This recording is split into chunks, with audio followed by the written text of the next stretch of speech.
ইরাকের বসননগরে একটি অসহায় মা তার ছোট্ট ছেলেকে নিয়ে বাস করতেন। স্বামীহারা ওই মহিলার জীবনে কঠিন সময় বয়ে যাচ্ছিল। আল্লাহর প্রতি তার অগাধ বিশ্বাস ছিল। তিনি সব সময় আল্লাহর এবাদত করতেন এবং বাকি সময়টা লোকের বাড়িতে কাজ করে ছেলেকে মানুষ করতেন। তার সমস্ত ভালোবাসা এবং স্বপ্ন ছিল একমাত্র ছেলেকে নিয়ে। একদিন কিছু প্রতিবেশী মহিলার কাছে এসে বললেন, বোন, তোমার তো অল্প বয়স, স্বামী ছাড়া সংসার চালানো কঠিন, তুমি আবার বিয়ে করে নাও, এতে তোমার ছেলের ভবিষ্যৎ ভালো হবে কি? তবে ওই মহিলা দীর্ঘশ্বাস ফেলে বললেন, আমি যদি বিয়ে করি তাহলে আমার ছেলের কি হবে? কে তাকে দেখবে? এই ছেলে আমার জীবন, আমি মা বাবার দুজনের ভালোবাসা দিয়ে তাকে বড় করব। আমি আর বিয়ে করতে পারব না কি? গভীর রাতে মা আল্লাহর কাছে দোয়া করলেন, হে আল্লাহ, তুমি আমাকে সঠিক পথে চলার শিক্ষা দাও, আমি যেন হালাল পথে চলতে পারি কি? দিনগুলো একে একে চলে যেতে লাগল, আর ছেলেটি ধীরে ধীরে বড় হতে লাগল। মা তাকে মানুষ করতে অনেক কষ্ট করে পরের বাড়িতে কাজ করতেন। ছেলেটি যুবক বয়সে প্রবেশ করার পর মা নিজের শরীরের ক্লান্তি, দরিদ্রতা ও কষ্ট সব ভুলে তাকে বড় করে তুললেন। কিন্তু ছেলেটি সৎ পথে না থেকে খারাপ বন্ধুদের সাথে মিশে অসৎ পথে পা বাড়ান। সে প্রতিদিন মদ্যপান করতে শুরু করল। একদিন গভীর রাতে মাতাল হয়ে বাড়ি ফিরলে মা ছেলের বেহাল অবস্থা দেখে দয়ার সাথে দরজা খুললেন। ছেলেটি বলল, মা, আমি আর আগের মতো কাজ করতে পারি না। তুমি যদি তোমার জীবন পরিবর্তন না করো তাহলে একদিন তোমার পরিণতি খুবই করুণ হবে।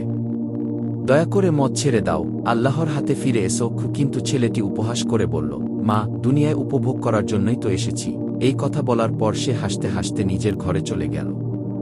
মা নামাজ কায়েম করে আল্লাহর কাছে দুহাত তুলে দোয়া করলেন, হে আল্লাহ, তুমি আমার সন্তানের জন্য ঈমান দাও। আমি তো বৃদ্ধ হয়ে গেছি, একদিন আমি মারা যাব। হে আল্লাহ, আমার ছেলের যদি মৃত্যু হয় তাহলে তার জন্য ঈমানের সাথে মৃত্যু হোক। সেই সময়ে হযরত হাসান বসরি রহমতুল্লাহি ছিলেন, যিনি একজন প্রখ্যাত আলেম ছিলেন। প্রতিদিন হাজার হাজার মানুষ কুরআনের জ্ঞান নিতে আসত। তিনি লোকদের উদ্দেশ্যে বলতেন, ভাইয়েরা, তোমরা আল্লাহকে ভয় করো, সৎ পথে থাকো, তওবা করে আল্লাহর পথে ফিরে এসো। আল্লাহ মহান দয়ালু, নিশ্চয়ই তোমাদের ক্ষমা করবে কি?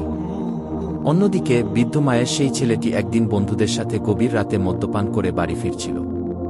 ফেরার পথে মসজিদের সামনে দিয়ে যাচ্ছিল, তখন সেখানে এক আলেম কুরআনের একটি আয়াত তেলাওয়াত করছিলেন। যারা আল্লাহর নির্দিষ্ট সীমা লঙ্ঘন করে তাদের জন্য কঠিন শাস্তি রয়েছে কি? এই আয়াত শুনে ছেলেটি সামান্য থমকে গেল, কিন্তু পরবর্তীতে তিনি উপহাস করে বললেন, আল্লাহ কি সত্যিই আমাদের শাস্তি দেবেন? এই কথার পর সে হঠাৎ মাটিতে লুটিয়ে পড়ল এবং শ্বাস বন্ধ হয়ে আসছিল। এটা দেখে তার বন্ধুরা তাকে দূরত্ব তার মায়ের কাছে নিয়ে গেল। বৃদ্ধ মা ছেলেকে দেখে কান্না করতে শুরু করলেন। অসুস্থ দেখে মা চিৎকার করে বললেন, হে আল্লাহ, আমার সন্তানকে সঠিক পথে আনতে চেয়েছিলাম, কিন্তু সে তো এখন মৃত্যুর মুখে। খুব অসুস্থ অবস্থায় ছেলেটি কাঁপতে কাঁপতে বলল, মা গো, আমি আমার ভুল বুঝতে পেরেছি, আমি কি এখন ক্ষমা পাব? মা বললেন, হে আল্লাহ, তুমি হযরত হাসান বসরি রহমতুল্লাহি যুগের সবচেয়ে বড় আলেম, তুমি একটু তার কাছে যাও মা, তাকে আমাদের বাড়িতে একটু ডেকে আন, আমি তওবা করতে চাই কি? মা এই কথা শুনে কাঁদতে কাঁদতে হযরত হাসান বসরি রহমতুল্লাহি কাছে যাওয়ার জন্য রওনা হলেন। দীর্ঘ পথ অতিক্রম করার পর মা হযরত হাসান বসরি রহমতুল্লাহির কাছে হাজির হলেন এবং সালাম দিয়ে বললেন, হুজুর, আমি খুবই বিপদের মধ্যে আছি। আমার এক মাতাল ছেলে তওবা করতে চাই, সে এখন মৃত্যুশয্যায়। হুজুর, আপনি যদি আমার সাথে একটু আমার বাড়িতে যেতেন তাহলে আমি খুবই খুশি হতাম। হযরত হাসান বসরি রহমতুল্লাহি অত্যন্ত নম্রভাবে বৃদ্ধাকে বললেন, মা, আমাকে ক্ষমা করবেন, আপনার মাতাল ছেলেকে তওবা করানো তো দূরের কথা, আমি দাফন কাফনও করতে পারব না কি? অতঃপর বৃদ্ধা মা কাঁদতে কাঁদতে বাড়ির পথে রওনা হলেন। এদিকে হযরত হাসান বসরি নামাজ শেষ করে তার নিজ গৃহে শায়িত ছিলেন। গভীর রাতে গায়েব হতে এক অদৃশ্য আওয়াজ এল, হে হাসান, যে মা তোমার কাছে এসেছিল তাকে তুমি ফিরিয়ে দিলে। আল্লাহ তো কখনো মায়ের দোয়া ফেরত দেয় না কি? তখনই হযরত হাসান বসরি ঘুম ভেঙে গেল এবং মনে মনে পরিকল্পনা করলেন, সকালে বৃদ্ধা মায়ের বাড়িতে যাবেন। সকাল হলে বৃদ্ধা মা তার বাড়িতে প্রবেশ করলেন। মা তার ছেলের পাশে বসে পড়লেন, তার মাথায় হাত বুলিয়ে দিলেন। তখন ছেলে জিজ্ঞেস করল, মা, হাসান বসরি কি এসেছে? তখন বৃদ্ধা মা বললেন, হযরত হাসান বসরি রহমতুল্লাহ আলাইহি বলেছেন যে তোর মতো মাতাল ছেলেকে কলেজে পড়াতে পারবে না কি? তখন ছেলেটি অঝরে কাঁদতে কাঁদতে বলতে লাগল, ও মা, আমার মতো বাদীকে সবাই ঘৃণা করে, আমি যদি মারা যাই তাহলে আমার লাশ কোনো কবরস্থানে কবর দেবে না কি? মা আবারও আল্লাহর দরবারে দোয়া করে বললেন, হে আল্লাহ, একটি মাত্র সন্তানকে আমি ইসলামের পথে আনতে পারলাম না, আমাকে ক্ষমা করে দিও। আল্লাহর রহমত বর্ষণ করার জন্য তিনি আবারও দোয়া করতে লাগলেন। সকালে যখন মা সন্তানের মৃত লাশের পাশে বসে আছে, তখন হঠাৎ করে হযরত হাসান বসরি রহমতুল্লাহি তার বাড়িতে হাজির হলেন। তিনি বললেন, মা গো, তুমি হঠাৎ করে এখানে আসলেন কেন? তখন হাসান বসরি বললেন, মা, তুমি চলে আসার পর আমি নামাজ শেষ করে ঘুমাচ্ছিলাম। তখন হঠাৎ করে গায়েব হতে আওয়াজ আসছিল, হে হাসান, যে মা তার সন্তানের জন্য চোখের পানি ঝরায়, সেই মায়ের দোয়া কখনো বিফলে যায় না। হযরত হাসান বসরি বললেন, মা, তোমার সন্তানের তওবা কবুল হয়ে গেছে কি? এরপর তিনি সন্তানের গোসল ও জানাজা পড়ালেন। এরপর হযরত হাসান বসরি রহমতুল্লাহি ফিরে আসলেন। এদিকে হযরত হাসান বসরির এক প্রতিবেশী ছিল, যার নাম শামাউন। সে অগ্নি পূজা করত এবং একদিন কঠিন রোগে আক্রান্ত হয়ে মরণাপন্ন অবস্থায় পৌঁছান। একদিন একটি ব্যক্তি হযরত হাসান বসরির কাছে এসে বললেন, হুজুর, শামাউন অগ্নি পূজারী কঠিন রোগে আক্রান্ত, তার জন্য আপনি দয়া করুন কি? শুনে হযরত হাসান বসরি তৎক্ষণাৎ লোকটির কাছে ছুটে গেলেন। সেখানে গিয়ে তিনি দেখলেন শামাউন আগুনের ধোঁয়ার মতো কালো হয়ে গেছে। হযরত হাসান বসরি বললেন, ভাই, সারা জীবন আগুন ও ধোঁয়ার মধ্যে জীবন কাটিয়ে দিয়েছ, এখন অন্তত আল্লাহকে ভয় করো এবং ইসলাম গ্রহণ করো। কিন্তু শামাউন অট্টহাসি করে বলল, দুটি কারণে আমি ইসলাম পছন্দ করি না। প্রথমত, তোমরা রাত দিন 2-4 ঘন্টা সব সময় দুনিয়ার কাজে ব্যস্ত থাকো, আর দ্বিতীয়ত, তোমরা মুখে বল মৃত্যু অনিবার্য, অথচ আল্লাহর সন্তুষ্টি কাজ করে থাকো। হযরত হাসান বসরি বললেন, ভাই, তুমি বন্ধুর মতো সত্য কথাই বলেছ, কিন্তু সবাই তো এক নয়। কিছু মুসলমান সেরূপ করেছে, এটা সত্য, কিন্তু তুমি কি করছ? মহান আল্লাহকে ভুলে তার সৃষ্ট বস্তু অগ্নি পূজা করছ। এই অগ্নি পূজা করে তুমি তোমার জীবনের অমূল্য জীবন নষ্ট করেছ। তিনি বললেন, চলুন আমরা দুজনেই অগ্নি দিয়ে পরীক্ষা করি। যদি এই অগ্নি আমাকে পোড়াতে পারে, তাহলে আমি তোমার এই মাবুদকে সত্য বলে মেনে নেব, আর যদি এই আগুন আমাকে পোড়াতে না পারে, তাহলে তুমি আমার মহান আল্লাহকে সত্য বলে মেনে নেবে কি? এই কথাটি শামাউন অগ্নি পূজারীর খুবই ভাল লেগে গেল। তারা দুজনেই এক খোলা স্থানে চলে গেলেন এবং বিশাল এক আগুনের কুণ্ডলী চালানো হল। হযরত হাসান বসরি রহমতুল্লাহি নিজের হাত কিছুক্ষণ পর্যন্ত আগুন ধরে রাখলেন। অসীম দয়ালু আল্লাহ তাআলার ইচ্ছায় তার হাতের একটি লোমও পড়ল না। এই দৃশ্য দেখে অগ্নি পূজারী বিস্ময়ে হতবাক হয়ে গেল। তার অনুতাপ জাগল এবং অসহায়ভাবে হযরত হাসান বসরির কাছে আবেদন করল, হুজুর, জীবনের 7-0 বছর আমি অগ্নি পূজা করে জীবন নষ্ট করে দিলাম। এখন যদি কোনো উপায় থাকে, তাহলে দয়া করে আমাকে বলুন কি? হযরত হাসান বসরি বললেন, এখন তোমার মুক্তির একমাত্র উপায় হল ইসলাম ধর্ম গ্রহণ করা। তখন শামাউন বলল, আপনি কি আমাকে প্রমাণ হিসেবে একখানা পত্র লিখে দিতে পারবেন যে এই মুহূর্তে আমি যদি ইসলাম ধর্ম গ্রহণ করি, তাহলে মৃত্যুর পর আল্লাহ আমাকে ক্ষমা করে দেবেন এবং আযাব থেকে মুক্তি দেবেন? হযরত হাসান বসরি এই একখানা পত্র লিখে তার হাতে দিলেন। পরের দিন কয়েকজন মান্যগণ্য জ্ঞানী গুণী লোকের স্বাক্ষর নিয়ে শামাউন পত্রখানা ফেরত দিল এবং কাঁদতে কাঁদতে বলল, আমাকে এখনই ইসলাম ধর্ম গ্রহণ করিয়ে দিন। মৃত্যুর পর আপনি আমাকে গোসল দেবেন এবং নিজের হাতে আমাকে কবরে না ভাবেন কি? শামাউন কলেমা শাহাদাত উচ্চারণ করতে করতে এই পৃথিবীর মায়া ত্যাগ করে মৃত্যুবরণ করলেন। এরপর হযরত হাসান বসরি শামাউন অগ্নি পূজারীর সব প্রতিশ্রুতি পালন করলেন। কিছুদিন পর হযরত হাসান বসরি ভাবতে লাগলেন, আমি নিজেই পাপী, আর এই পাপীকে উদ্ধার করা আমার পক্ষে কি সম্ভব? নিজের মুক্তি তো নিশ্চয়তা নেই, আল্লাহ তাআলার অধিকারে কেনই বা আমি হাত দিলাম? এই চিন্তায় তিনি অস্বস্তি বোধ করতে লাগলেন। এরপর থেকে তিনি সবসময় এই চিন্তায় ঘর হয়ে থাকতেন এবং রাতের অধিকাংশ সময় কাটিয়ে দিতেন। এক রাতে হযরত হাসান বসরি গভীর রাতে শায়িত ছিলেন। হঠাৎ করেই তিনি স্বপ্নে দেখলেন শামাউন অগ্নি পূজারী অতি উজ্জ্বল একটি তাজ মাথায় করে ও মূল্যবান পোশাকে সুসজ্জিত হয়ে হাসিমুখে জান্নাতে বিচরণ করছে। হযরত হাসান বসরি জিজ্ঞেস করলেন, ভাই, তুমি কেমন আছো? শামাউন হাসিমুখে বললেন, ভাই, কলেমার কারণে মহান আল্লাহ তাআলা আমাকে ক্ষমা করেছেন এবং আমাকে বেহেশত পর্যন্ত স্থান দিয়েছেন। এখন এই পত্রের আমাদের কোনো প্রয়োজন নেই কি? এই স্বপ্ন দেখে হযরত হাসান বসরি জেগে গেলেন এবং দেখলেন সেই পত্রখানা তার হাতে রয়েছে। তিনি বিস্ময়ে অভিভূত হয়ে বললেন, হে আল্লাহ, তোমার কোনো কাজই নিয়মের অধীন নয়। 7-0 বছর অগ্নি পূজা করার পরেও এক কলেমার বদলাতে তুমি শামাউন পূজারীকে ক্ষমা করে দিয়েছ। তাহলে 7-0 বছর ইমানের সাথে থাকা ব্যক্তির মর্যাদা কেমন হবে? অতঃপর হযরত হাসান বসরি মসজিদের ভিতরে বসে আল্লাহর ইবাদতে মগ্ন হলেন। একদিন আব্দুল্লাহ নামের এক মুনির হযরত হাসান বসরি রাহমাতুল্লাহি সঙ্গে নামাজ আদায় করার জন্য মসজিদে গেলেন। সেখানে গিয়ে তিনি দেখলেন মসজিদের দরজা বন্ধ। বাইরে থেকে তিনি শুনতে পাচ্ছেন যে ভিতরে বহু লোক আছে এবং হাসান বসরি রহমতুল্লাহি দোয়া করছেন। তিনি মনে মনে ভাবলেন, হয়তো আরও অনেক মুরিদ দোয়া করছেন কি, ফলে তিনি বাইরে দাঁড়িয়ে অপেক্ষা করতে লাগলেন। যখন সকাল হল তখন হাসান বসরি মসজিদের দরজা খুলে দিলেন। লোকটি মসজিদের ভিতরে প্রবেশ করে অবাক হয়ে গেল। হাসান বসরি আহমদ উল্লাহ এর দিকে এক দৃষ্টিতে তাকিয়ে রইলেন। তখন ওই লোকটি হযরত হাসান বসরি রহমতুল্লাহি জিজ্ঞেস করলেন, হুজুর, কিছুক্ষণ আগে মসজিদের ভিতরে অনেক লোকের সমাগম শুনলাম, সবাই আমিন আমিন বলছে। আর আপনি দোয়া করছেন, কিন্তু আমি তো কাউকে দেখছি না কি? হযরত হাসান বসরি বললেন, সাবধান, কারো সাথেই কথা যেন প্রকাশ করে না। আসলে প্রত্যেক জুম্মার রাতে একদল জিন এখানে আসে।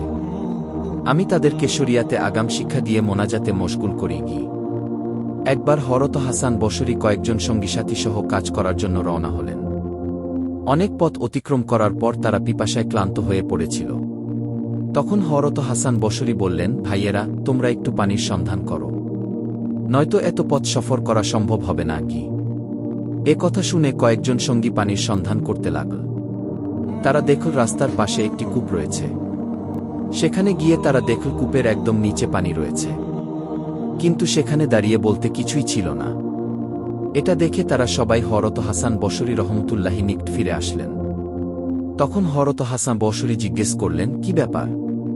তারা বলল, হুজুর, পানি কূপের এত নিচে রয়েছে, সেখান থেকে আমাদের দ্বারা পানি তোলা সম্ভব নয়। তাছাড়া সেখানে পানি উপরে তোলার জন্য কোনো জিনিসই দেখতে পেলাম না কি। হযরত হাসান বসরি বললেন, আমি যখন নামাজ পড়ব সেই অবস্থায় তোমরা কূপের কাছে যাবে কি? অতঃপর হযরত হাসান বসরি যখন নামাজ অবস্থায় দাঁড়িয়েছিলেন তখন কয়েকজন সঙ্গীসাথী আবারও সেই কূপের কাছে গেলেন।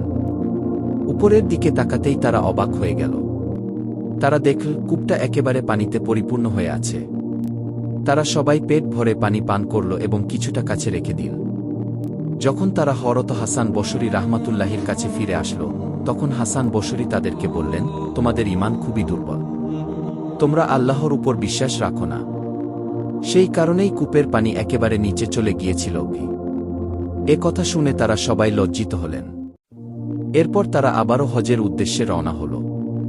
কিছু পর যাবার পর তারা খোদাই আবারও ক্লান্ত হয়ে পড়ল।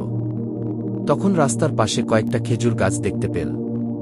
হযরত হাসান বসরি বললেন, তোমরা ওই খেজুর গাছের নিচে থেকে কয়েকটি খেজুর কুড়িয়ে আনো। কিছু সঙ্গী তার কথা মতো সেই খেজুর গাছের কাছে গেল এবং কয়েকটি খেজুর কুড়িয়ে নিল। হযরত হাসান বসরি বললেন, তোমরা খেজুরগুলো খেয়ে খেজুরের আটিগুলো রেখে দেবে কি? তারা সবাই এই কথাটি অক্ষরে অক্ষরে পালন করল। রাতে তারা যখন বিশ্রাম করছিল তখন তারা দেখল ওই খেজুরের আটিগুলি সোনার মতো চিকচিক করছে। ভালো করে লক্ষ্য করে দেখল যে আটিগুলো সব সোনায় পরিবর্তন হয়ে গেছে। অতঃপর পরদিন তারা আবার রওনা হলেন। মদিনায় পৌঁছে ওই আটিগুলি স্বর্ণকারের কাছে দেখাল। স্বর্ণকার বলল, এমন সোনা আপনারা কোথায় পেয়েছেন? এগুলো তো খাঁটি সোনা কি। কিন্তু তারা আর কিছুই বললেন না। তারপর স্বর্ণকার তাদের মূল্য পরিশোধ করে দিলেন। এক রাতে হযরত হাসান বসরি নিজের ঘরে একাকী বসে গভীর রাতে কাঁদছিলেন। চারদিকে নিস্তব্ধ। তার করুণ কান্নার শব্দ বাতাসে প্রতিধ্বনিত হচ্ছিল। ঠিক সেই মুহূর্তে এক ব্যক্তি তার বাড়ির পাশ দিয়ে যাচ্ছিলেন। হঠাৎ কান্নার এমন হৃদয় বিদারক আওয়াজ শুনে তিনি থমকে দাঁড়ালেন। মনে হল ভিতরে কেউ গভীর কষ্টে ভেঙে পড়েছে।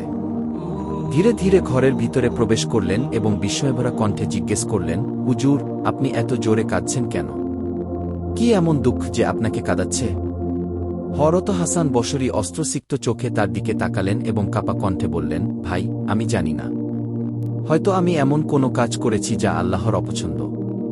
আমি ভয় পাই যদি কিয়ামতের দিন আল্লাহ আমাকে বলেন, হাসান, তোমার কোনো আমলই আমার দরবারে গ্রহণযোগ্য নয়, তাহলে আমার কি হবে?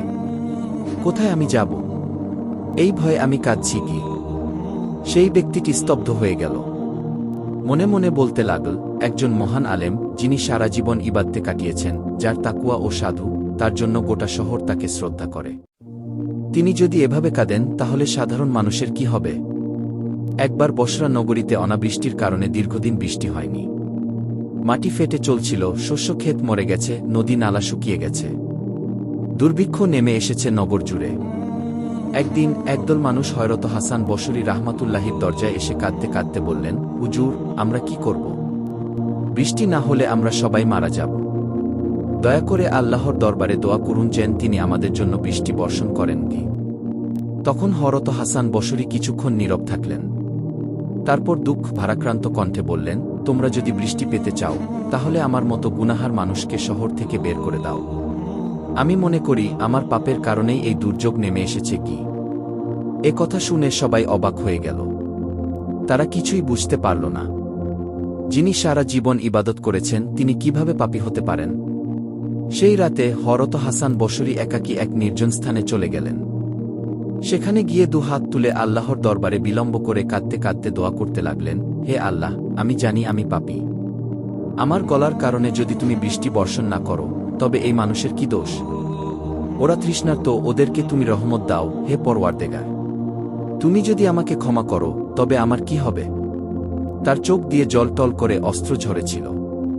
সে রাতে তিনি এতটাই কাঁদলেন যে তার দাড়ি সম্পূর্ণ ভিজে গেল। অতঃপর আল্লাহ রাব্বুল আলামিন তার দোয়া কবুল করলেন। রাত পেরিয়ে ভোর হতেই আকাশ কালো মেঘে ঢেকে গেল। এরপর এমন প্রবল বৃষ্টি নামল যে পুরো বছর নগর জুড়ে আনন্দের বন্যা বয়ে গেল।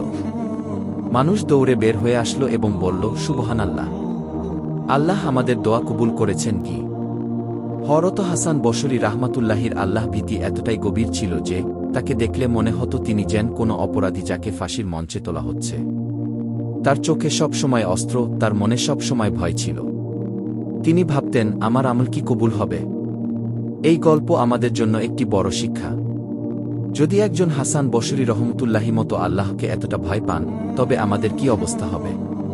আমরা কি আল্লাহর দরবারে নিজেকে উপস্থাপন করার জন্য প্রস্তুত?